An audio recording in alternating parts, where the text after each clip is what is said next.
마태복음 18장 6절부터 10절까지입니다. 누구든지 나를 믿는 이 소자 중 하나를 실족해 하면 차라리 연자맷돌을 그 목에 달리우고 깊은 바다에 빠뜨리우는 것이 나으니라. 실족해 하는 일들이 있음을 인하여 세상에 화가 있도다. 실족해 하는 일이 없을 수는 없으나 실족해 하는 그 사람에게는 화가 있도다. 만일 내 손이나 내 발이 너를 범죄케 하거든 찍어내버리라. 불구자나 절뚝발이로 영생에 들어가는 것이 두 손과 두 발을 가지고 영원한 불에 던지우는 것보다 나으니라. 만일 내 눈이 너를 범죄케 하거든 빼어내버리라. 한 눈으로 영생에 들어가는 것이 두 눈을 가지고 지옥불에 던지우는 것보다 나으니라. 삼가 이 소자 중에 하나도 없인 여기지 말라. 너희에게 말하노니 저희 천사들이 하늘에서 하늘에 계신 내 아버지의 얼굴을 항상 배움느니라. 우리는 지난주에 이 소자됨이 성도들의 당연한 삶의 모습이요, 그리스도의 십자가의 길을 이어받는 모습이라는 것을 확인했습니다. 문제는 이 소자됨에 대하여 세상이 우리를 유혹하고 시험하며 우리 스스로도 이 세상에 살면서 이 소자됨에 대하여 자신이 자신을 실족해 하는 일이 다반사며 또 남을 실족해 하는 일이 사실은 파생되고 있다는 것을 인식해야 합니다.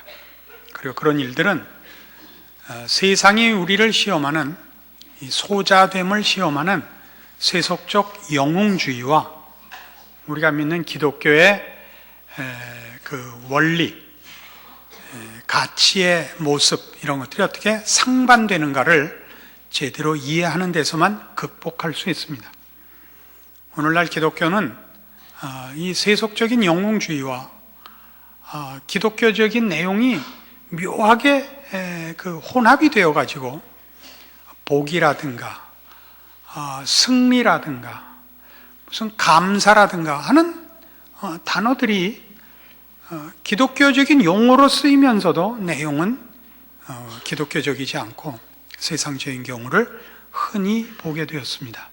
그래서 이 문제에 대해 우리의 분명한 이해가 필요한 때라고 생각합니다. 세상에서 말하는 영웅은 남 위에 서는 것입니다. 그것은 군림하는 것이고 그러기 위하여 상대방들을 굴복시키는 것입니다. 힘으로 굴복시키는 것이고 빼앗는 것이고 상대방을 쳐서 격파해서 얻는 승리입니다. 그러나 우리 예수 믿는 사람들이 가지는 승리는 섬기는 것이요, 양보하는 것이요, 희생하는 것으로서 나오는 사랑으로 말미암는 함께 가는 복과 함께 가는 행복과 함께 가는 감사들로 내용 지어져 있습니다. 우리는 그 일을 위해 기꺼이 그리스도께서 세상 죄를 지어가는 한 어린 양으로 오신 것 같이 자기를 부인하며 자기 십자가를 지도록 요청받고 있습니다. 바로 이 문제를 세상은 인정하지 않습니다. 세상이 이걸 인정하지 않는 것은 당연한 일인데 그것으로 인하여 신자들이 자신의 믿음과 또 그 현실적인 세상의 그 유혹에 대하여 너무 쉽게 무너지는 것, 이 부분을 우리 오늘 분명하게 분별하고 우리 된 것을 확인하는 시간을 가져야 할 것입니다. 사도행전 20장으로 가보십시다.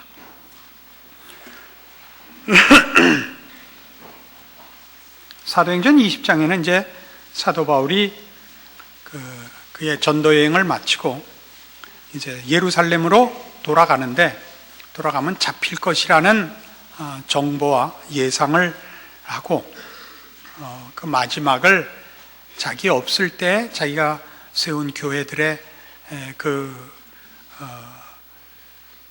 존속과 또 지켜야 할 신앙들을 위하여 거기 부탁하는 내용으로 되어 있습니다. 그 부탁의 내용들 속에 사도 바울이 자신이 한 것을 하나의 모범으로 제시하는 그 설명이 있는데, 그래서 우리는 바울의 신앙의 원리와 자세를 볼 수 있습니다. 17절입니다. 사도행전 20장 17절.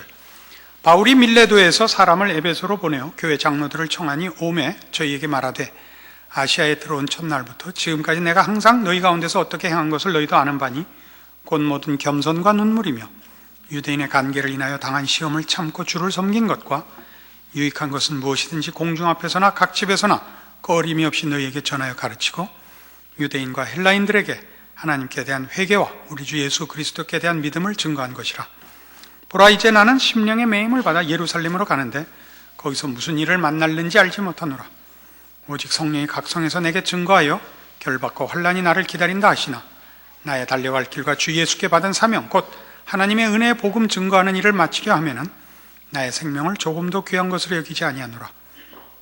보라, 내가 너희 중에 왕래하며 하나님 나라를 전파하였으나 지금은 너희가 다 내 얼굴을 다시 보지 못할 줄 아노라. 그러므로 오늘 너희에게 증거하느니 모든 사람의 피에 대하여 내가 깨끗하니 이는 내가 꺼리지 않고 하나님의 뜻을 다 너희에게 전하였습니다. 너희는 자기를 위하여 또는 온 양떼를 위하여 삼가라. 성령이 저들 가운데 너희로 감독자를 삼고 하나님이 자기 피로 사신 교회를 치게 하셨느니라. 내가 떠난 후에 흉악한 이리가 너희에게 들어와서 그 양떼를 아끼지 아니하며 또한 너희 중에서도 제자들을 끌어 자기를 쫓게 하려고 어그러진 말을 하는 사람들이 일어날 줄을 내가 아노니 그러므로 너희가 일깨어 내가 3년이나 밤낮 쉬지 않고 눈물로 각 사람을 훈계하던 것을 기억하라. 지금 내가 너희를 주와 및 그 은혜의 말씀께 부탁하노니 그 말씀이 너희를 든든히 세우사 거룩해 하심을 입은 모든 자 가운데 기업이 있게 하시리라. 내가 아무의 은이나 금이나 의복을 탐하지 아니하였고 너희 아는 바에 이 손으로 나와 내 동행들에 쓰는 것을 당하여 범사에 너희에게 모본을 보였노니 곧 이같이 수고하여 약한 사람들을 돕고 또 주 예수의 친히 말씀하신 바 주는 것이 받는 것보다 복이 있다 하심을 기억하여야 할지니라. 우리는 이 대목에서 사도 바울의 충성, 그의 복음과 예수 그리스도를 향한 열정을 읽습니다. 그래서 종종 우리는 이 부분을 하나의 장렬미로 초점을 맞춰서 보곤 합니다. 23절과 24절이 특별히 거기에 걸맞는데요. 오직 성령이 각성해서 내게 증거하여 결박과 혼란이 나를 기다린다 하시나 나의 달려갈 길과 주 예수께 받은 사명 곧 하나님의 은혜의 복음 증거하는 일을 마치려 하면은 나의 생명을 조금도 귀한 것으로 여기지 아니하노라. 이 부분을 읽게 되면 톤도 높아지고 눈에 핏발도 쓰고 보통은 부들부들 떨면서 본인이 가진 바 충성심과 복음의 사명을 이렇게 공감하기도 하고 소원하기도 하고 또 자랑하기도 하는 모습을 많이 보아왔습니다. 그러나 전체적으로 보면 이 내용이 그런 장렬함이 물론 깃들어 있는 것이 사실이지만 내용을 차근차근 좀 이렇게 흥분을 가라앉히시고 편견을 좀 버리시고 보시면 사도 바울이 자기의 그 사명을 어떻게 감당했느냐 하는데 우리가 기억해야 하는 원리들이 이런 비장함이나 장렬함 같은 것 말고 실제적인 내용으로 구석구석에 잘 소개되어 있는 것을 만나게 됩니다. 그것은 그가 이 복음을 전하는 일을 눈물로 호소했다는 사실입니다. 눈물로 호소했다는 건 낮은 자리에 있는 사람이 호소하는 것 같이 했단 말입니다. 우리 세상에서는 가진 자나 먼저 된 자가 힘을 가지고 뭐라 그래야 됩니까? 우월감과 우위에 서서 베풀듯이 동정을 베풀듯이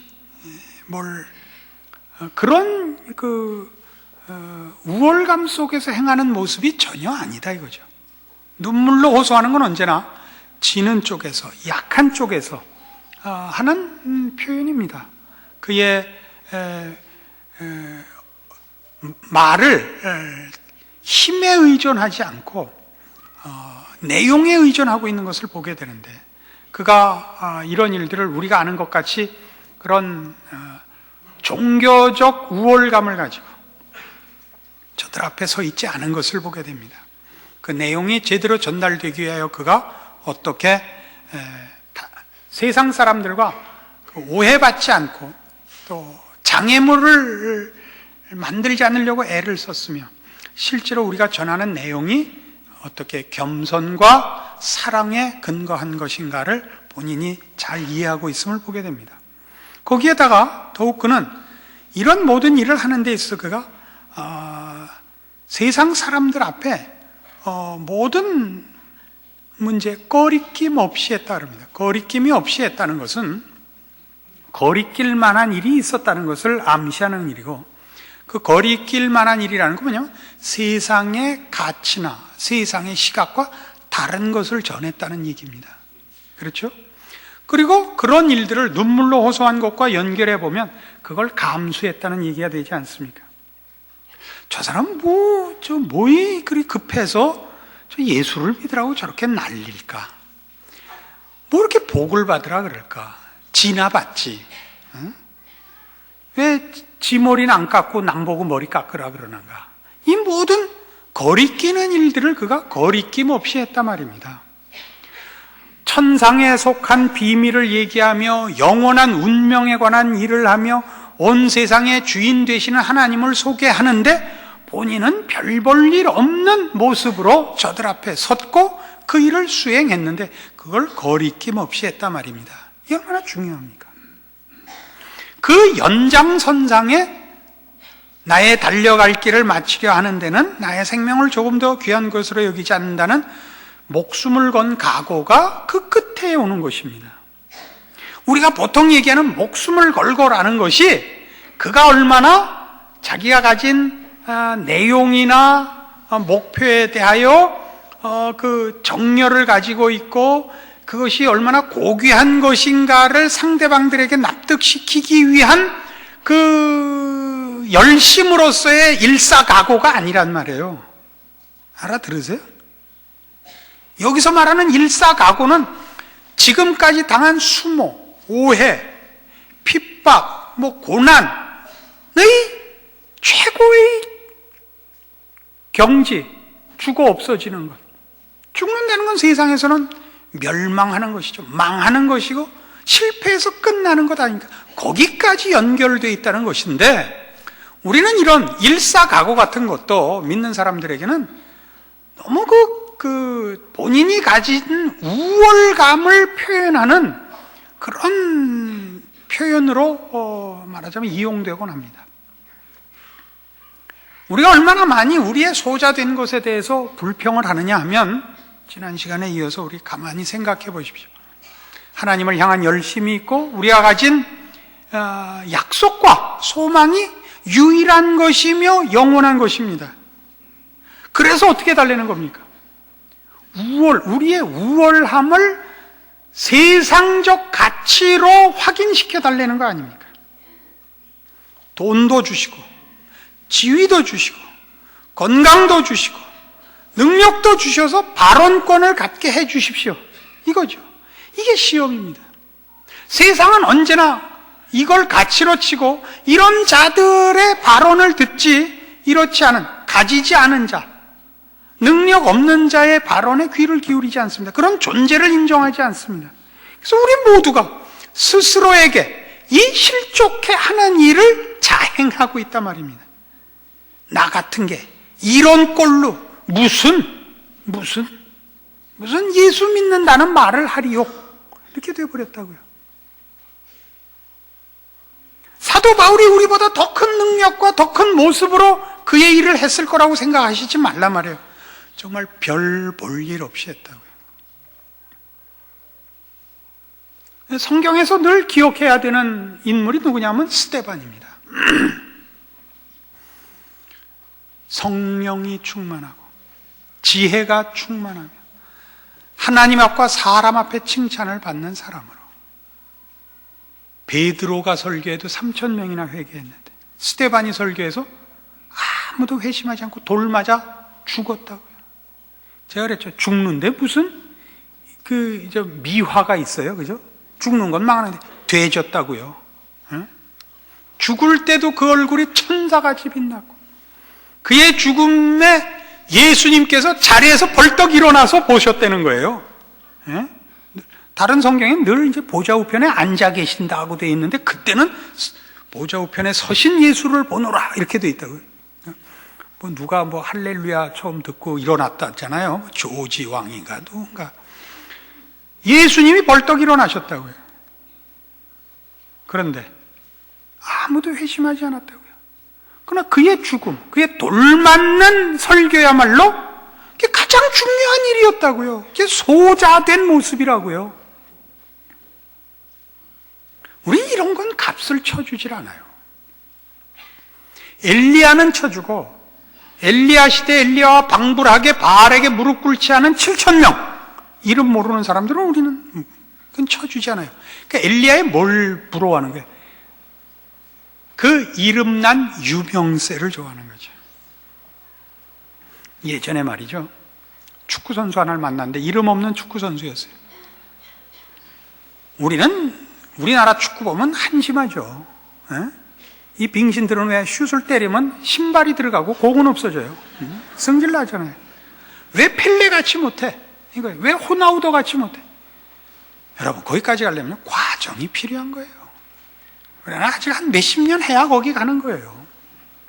그러니까 축구 선수들은 펠레를 목표로 삼지 않아요. 그거는 몇 곱이 넘어야 가는 데거든요. 그래서 그때 예전에 만났던 그 선수는 박이천 선수를 자기는 제일 좋아하고 목표로 삼는다 그래요. 그거는 자기 평생에 갈 수도 있을지 모르는 최고의 목표인 거예요. 박이천 선수. 박이천 선수 누군지 모르죠. 우리나라 역사상 제일 유명했던 선수는 박일천 선수고, 두 번째로 유명한 박이천 선수. 뭘 알아야 설교를 할 거 아니에요. 뭐 아는 게 뭐 있어. 성경 얘기를 하면 졸고 세상 얘기를 해도 모르고. 누가 이게 누구 돈이야? 그러니까 한국은행이라고 써 있는 건 다 내 거야. 그러더니 아는 건 그거밖에 없어요. 돈에 한국은행이라고 써 있다. 이거 하나밖에 아는 게 없어요.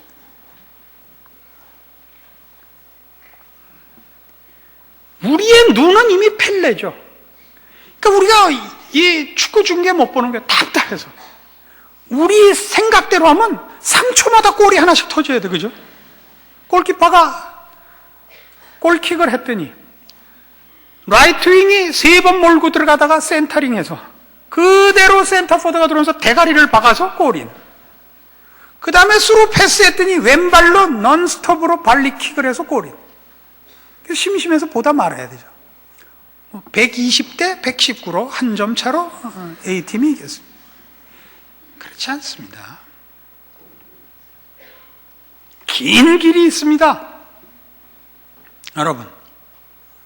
여러분이 목표로 하는 건 누굽니까? 이름난 유명한 사람들을 자꾸 목표로 하는 이유가 무엇입니까? 여러분이 누군지 몰라서 그렇습니다. 유명하려고 하지 여러분이 하나님의 사람으로 존재하는 가치가 얼마나 큰지 몰라서 그렇습니다. 그러니까 유명해야 된다는 것도 이미 세상 시각인 겁니다. 하나님께는 유명하냐 무명하냐는 하나님 앞에는 구별이 없는 것입니다. 유명하게 쓰는 자가 있고 무명하게 쓰는 자가 있으며 똑똑하게 쓰는 자가 있고 민하게 쓰는 사람이 있습니다. 그 모두에게 공통되게 요구하는 건 충성이요, 하나님이 그에게 준 일을 감수하는 겁니다. 유명을 감수하는 것이요, 무명을 감수하는 것입니다. 유명 감수하기가 어렵습니다. 유명하면요 다 가짜나 보입니다. 유명을 은혜로 허락받았다는 걸 아는 사람이 없습니다. 세상은 지가 싸워서 이겼다고 생각하죠. 믿는 자만이 유명한 것과 그 능력을 은혜로 받았다는 것을 인식하고 겸손한 겁니다. 똑똑한 사람들의 병이 뭐죠? 똑똑한 사람들의 병, 답답한 겁니다. 답답한 거예요. 그 큰 병이에요. 나 같지 않은 게 다 답답한 거예요. 그래서 똑똑한 사람들 조심하세요. 그 은사로 받았습니다. 거기서 똑똑하지 않은 거에 대해서 답답해하면 넘어가는 겁니다. 원래 여러분도 그래야 되는데 하나님이 여러분에게 빠른 머리를 주신 겁니다. 그걸로 그 안 빠른 사람들을 위해서 써야지. 심판용으로 쓰면 여러분은 스스로가 소자된 것을 오해하는 것이요, 다른 모든 사람의 소자된 인생과 존재를 실족해 하는 것이 됩니다. 아시겠습니까? 똑똑한 거 조심해야 됩니다. 이거 왜 이렇게 잘하냐고요? 내가 똑똑해서 그러죠. 뭘 왜 그래요? 그 실수가 뭔지를 어떻게 하냐고요? 했죠.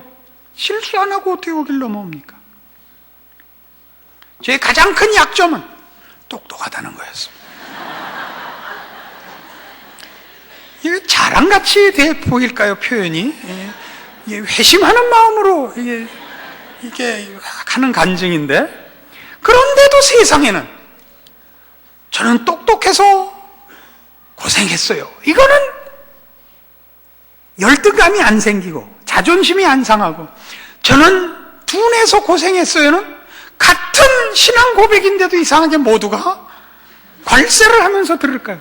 얼마나 뿌리 깊이 우리 속에 소자됨에 대한 멸시와 부정과 분노가 뿌리 깊이 있냐 말이에요.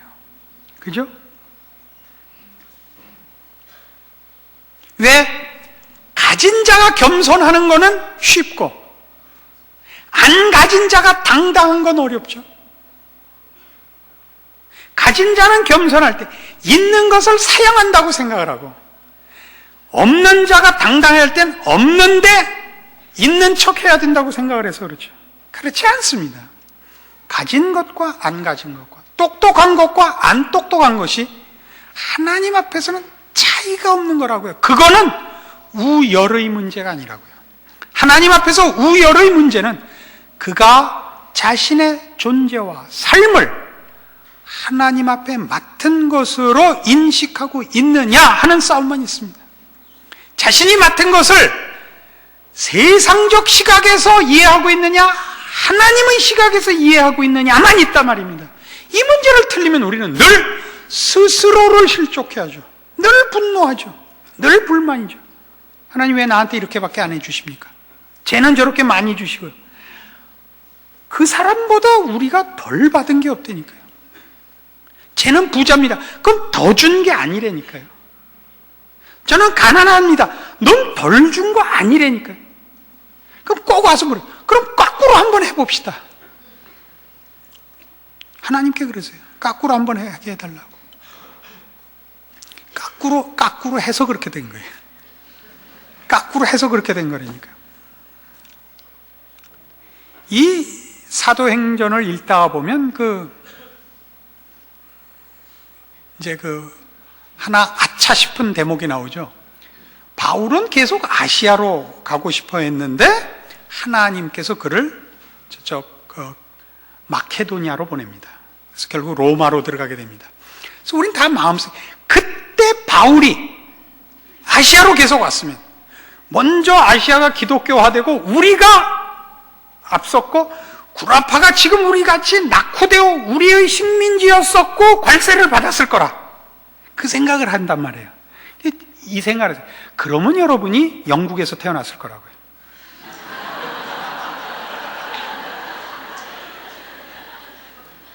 그러니까 억울해하지 말라고요. 그래도 괜찮아서 그런단 말이에요. 그래도 괜찮아서. 미국에서 태어나서 깜둥이로, 미국에서 태어나면 뭐든지 해결이 되는 줄 아세요? 그렇지 않아요. 깜둥이로, 그러니까 흑인들을 내가 비하해서 그런 게 아닙니다. 저들이 거기서 받는 고통을 여러분이 다 모릅니다. 그들은 겉으로는 그렇지만 뿌리 깊이 사람 대접을 못 받고 살고 있습니다. 그래서 우리가 해야 되는 건 이겁니다.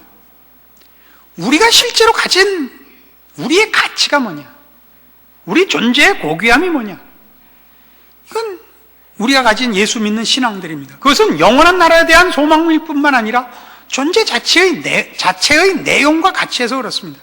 십자가를 지는 정신입니다. 사랑이죠. 아버지를 닮는 인격입니다. 제가 좋아하는 마태복음 5장 43절 이하의 내용입니다. 또 너희가 너희 이웃을 사랑하고 너희 원수를 미워하라 하였다는 말을 너희가 들었으나 나는 너희에게 이르노니 너희 원수를 사랑하며 너희를 핍박하는 자를 위하여 기도하라.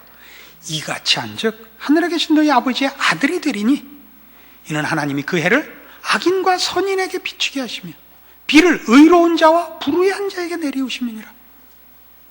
너희가 너희를 사랑하는 자를 사랑하면 무슨 상이 있으리요? 세리도 이같이 아니하느냐? 또 너희가 너희 형제에게만 무난하면 남보다 더하는 것이 무엇이냐? 이방인들도 이같이 아니하느냐? 그러므로 너희 하늘 아버지의 온전하심과 같이 너희도 온전하라. 거긴 전부 우리 보고 아버지를 닮으라고 돼 있고, 그 아버지는 아량의 인격을 소유하신 분으로 표현되고 있습니다. 우린 다른 겁니다. 여러분, 인간이라는 존재의 가치를 보십시오. 정답을 얘기하는 사람이 늘 좋습니까? 그렇지 않습니다. 여러분이 정말 마음의 위로를 필요로 할 때 누구를 부르는가 보십시오. 대부분 그게 고등학교 동창입니다. 고등학교 동창을 어디로 부르는가 보십시오. 기도원으로 부릅니까? 야, 석천 호숫가 3번째 포장마차로 나와, 이겁니다. 그래서 뭐예요? 두꺼비표 사이다를 나눠 먹어야죠. 왜 그래요? 속이 상하니까. 속이 너무 상하면 단 거로는 이게 마취가 안 됩니다. 쓴 걸 먹어야 마취가 됩니다. 어떻게 하냐고요? 아는 수가 있습니다. 그 친구는, 고등학교 친구들은, 동네 친구들은 편을 들어주죠. 편을 들어준다고요. 옳고 그른 걸 판정을 안 내려요. 야, 내가 말이야, 차를 몰고 가다 잠깐 무슨 생각을 하다가 그만 내가 이렇게 중앙선을 넘어섰단다. 그 앞차하고 경미하게 부딪혀서 그 사람이 한 3개월 입원을 하게 됐는데, 얼마나 지랄을 떨었는데 내가 정말 참을 수가 없다. 그럼 친구가 뭐라 그래요? 야, 네가 중앙선을 넘어섰다며, 바다 때문에, 그러면 네 잘못이. 이러지 않아. 친구는 뭐예요? 뭐야? 누구야? 야, 3개월? 내가 아주 3년 동안 누워있게 만들어줄게. 이게 잘한다는 얘기를 하자는 게 아니에요. 사람의 가치 중에 가장 소중한 게 뭐냐? 따뜻한 거예요. 따뜻한 거. 편들어주는 마음이에요. 사랑이라는 게 뭐예요? 편들어주기에 가장 고급한 경지잖아요. 근데 우리는 신앙인이라는 것이 흑백을 나누고 피도 없고 눈물도 없고 생각도 없는 인격을 만들고 있냐고요. 천국을 전하고 하나님을 증거하기 위해 여러분이 무슨 마징가 제트가 돼야 된다고 생각하세요? 예? 철로 된 심장을 달고 누가 핍박을 하고 누가 뭐라 그래도 조금도 흔들림이 없는, 깨워져도 소리하지 않는 바위가 되리라. 유치환의 시같이 말이죠. 이렇게 돼야 된다고 생각하세요? 그건 전혀 신자된 내용을 모르는 것입니다. 하나님이 우리에게 무엇을 심고 무엇을 결실하려고 하는 건지 모르는 것입니다. 신자된 가장 중요한 내용들은 하늘 아버지의 온전하심을 닮아가는 것입니다. 피가 도는 자, 눈물이 있는 자, 따뜻한 자를 만드는 것입니다. 살맛이 나고 만나고 싶고 보고 싶은 자가 되는 것입니다. 그것이 인간의 인간된 가치들입니다. 그리고 그것은 이렇게 무슨 세상 이렇게 떠받드는 이렇게 세상의 가치들이 아니라, 세상의 가치는 피도 눈물도 없으라는 거 아닙니까? 여러분은 어떤 사람이, 누가 어렵다 하면 눈물이 나고, 누가 잘 됐다 그러면 기쁨이, 감사가 나오는 그런 이웃이 되는 겁니다. 여러분이 있으므로 기쁨이 배가 되고 슬픔이 반감되는, 여러분이 있음으로써 그 시대와 그 사회가 복을 받는, 피가 도는, 눈빛에 정겨움이 가득하게 되는 그런 존재로 여러분은 박혀 있는 겁니다. 하나님 여러분을 그렇게 식빵에 박은 건포도 같이 한 겁니다. 건포도끼리 모여서 따로 놀자고요. 빵은 어디 있고? 이게 우리가 스스로에 대하여 실패하는 것입니다. 아더 애쉬라는 미국의 흑인 테니스 선수가 있었습니다. 그 사람은 아주 상당한 신앙 인격을 소유한 사람으로 유명합니다. 아버지가 그를 기를 때 어려서부터 그 흑인으로서 받는 모든 백인으로부터의 그 모멸, 그 억울함들에 대하여 교육을 잘 받았습니다. 저들이 그러는 것은 저들의 실력이 없기 때문이요. 저들이 못났기 때문이다. 너도 같이 반응을 하면 안 된다. 사람의 가치는 외모에 있는 것이 아니라 내면에 있는 것이요. 그 실력은 인격으로 나오는 것이라 아주 신사를 만들었습니다. 그는 최초로 윈블든 대회에서 우승한 사람이고 여러 대회에서 아주 많은 승리를 한 사람인데 어느 대회에 나갔다가 당시 같은 테니스 선수였던 체코 선수 일리 나스타세라는 선수와 결승을 하게 됐습니다. 이 나스타세는 그 테니스 선수들이 요즘 가끔 하는 그 모든 지랄 맞은 짓의 원조입니다. 그 악동의 원조입니다. 그는 심판 판정에 늘 그 아주 거칠게 항의하고 욕을 해대고 라켓 집어던지고 게임을 할 수 없이 지랄을 떨어서 그를 만나면 상대방 선수들이 거의 평정심을 잃어서 지군했던 그런 선수입니다. 근데 그 결승에서도 그가 밀리게 되자 나스타세가 그다음에 지랄 발광을 한 겁니다. 아더 애쉬가 게임 중간에 심판에게 가서 자기가 기권하겠노라고 얘기를 했습니다. 그가 앞서 있고 기권할 이유는 없습니다. 경기적으로는. 그래서 전체가 모여서 거기 그 대회를 주관하는 임원들이 모여서 왜 그러는가 물었습니다. 아더 애쉬가 이 게임을 계속하면 관중들에게 저 지랄하는 꼴을 계속 보여줘야 되는데 그걸 내가 못하겠습니다. 그리고 그 일을 만드는 하나의 말하자면 보조자가 되는 것을 내가 감당을 할 수 없고 이쯤에서 이 지랄을 말하자면 종식시킵시다. 그러기 위해서 내가 기권하겠습니다가 된 겁니다. 아주 신사죠. 그래서 그 임원들이 회의를 해가지고 일리나스타세를 실격시키고 이 아더 애쉬에게 상을 줬습니다. 멋있죠? 애쉬도 멋있고 그 위원회도 멋있고 이 세상에도 진정한 인간의 가치는 그런 능력적인 잘남에 있지 않고 인격에 있다는 걸 압니다. 세상의 뿌리들, 세상을 주된 흐름으로 흔드는 세상의 방법들은 어쩌면 죄악된 생각들입니다.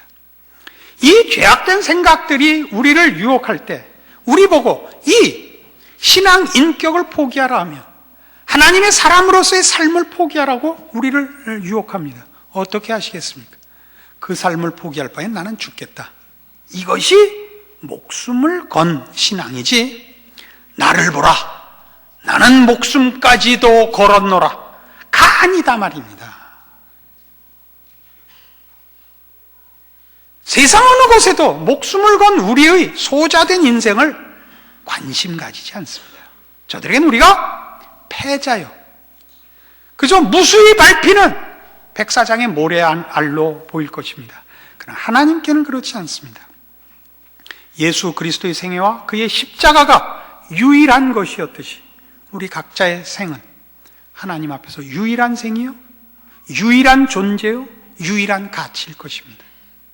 이 복된 삶을 파괴하려는 어떤 생각으로부터도 어떤 유혹으로부터도 여러분이 여러분을 지키려면 여러분의 신자된 가치와 여러분을 통하여 일하시는 하나님의 십자가의 방법에 대한 깊은 항복과 충성이 있어야 됩니다.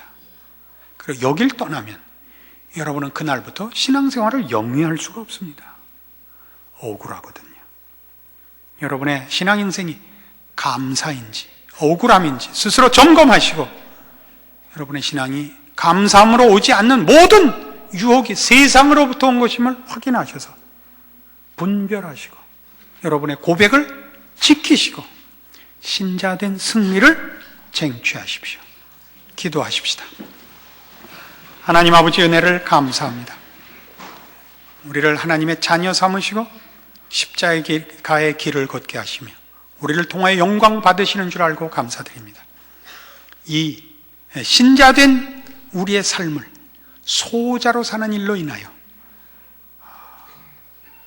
유혹과 시험 앞에 넘어지는 자 되지 말게 하시고 주께서 기꺼이 기쁨으로 십자가를 지신 것 같이 우리도 주를 따라 자신을 부인하고 십자가를 짐으로 하나님의 크신 영광과 우리의 신자된 존재의 가치를 우리 생애에 펼쳐 보이게 하시옵소서. 지금은 우리 주 예수 그리스도의 은혜와 하나님 아버지의 극진하신 사랑과 성령님의 교통하심, 하나님의 백성으로 부름받은 인생의 고귀한 것을 확인하고 믿음으로 승리하리라 약속하고 돌아가는 심령들 위해 영원토록 함께 있을지어다. 아멘.